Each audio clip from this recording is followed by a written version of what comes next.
Excuse me, are y'all friends? I'm doing a photography project. I'm not trying to sell y'all anything like that. Would you be interested? So, what have you sacrificed up till now to get where you are?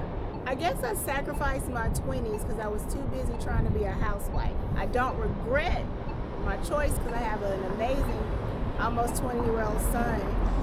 But I sacrificed all of my 20s. I grew up in poverty and there were no men around. And, it was just a bunch of women. The men were, if they did show up, they were always drunk, to be completely honest with you. And so I thought being married meant I made it, and being a housewife meant I made it even more. I, had a nice house, had a nice car, and things like that, but it wasn't a safe relationship. So I didn't get my degree until I turned 30, so I feel oftentimes that I would be further along in my career at the age of 44 had I focused on that and not focused on being a wife. So I think that's what I sacrificed. I would tell my 18-year-old self to pursue God, pursue my faith, to pray more, to take my faith seriously and really get to know the Lord, focus on being a child of God versus some man's wife. Okay, so you would lean heavily on God. So where do you think you would be financially and physically if you had actually followed those steps? I'm learning at 44 what it is to mean to be a good steward. So financially, I feel like I would be where I want to be, which is to tithe 10, give 10, save 10, live off of 70. That's what I feel like financial success is, and that's what I would hope to attain one day. And I feel like I would be closer to that because I would have a greater understanding of that. Physically, I feel like I would be better in shape because I'm understanding self-discipline through my faith as well. I'm somebody who battled with a food addiction, and that is very much real because instead of going to God, I went to food to cope. I was a child whose food scarcity was very real for me.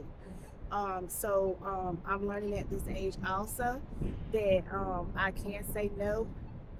There are things I don't eat. Self-control is very important. So I would be further along in just the discipline of myself. Well, that's dope. So through your tough times now, what's a quote or a Bible verse you pull from? Oh man, I'm from a different Bible verse every day.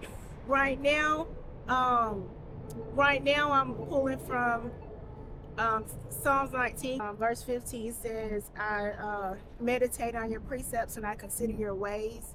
So, it talks about God's commands and for us and his hiding that word in my heart. So that's something that I'm focused on every day. But like there's a different verse for us, my friends standing here, there's a different verse every day. That's dope, and it's enough that I hear a lot because I'm a pastor's kid. My dad died a couple years ago, but it's enough to pray to God because that's when you talk to God. But meditating, a lot of us don't do that and actually listen to him.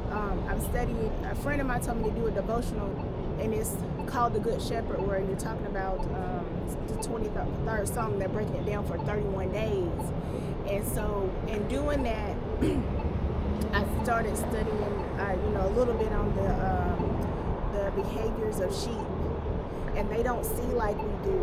We see like this, they see like that. So I've been asking God, okay, if I'm following you, help me to see. I also have a sheep's eyes to see the distractions, the temptations, the attacks. So yeah, and sitting down to really listen, he shared more. Well, that's dope, man. So enough people I believe are gonna see this and then they're really gonna get something out. Let me show you what it looks like. Okay. Okay.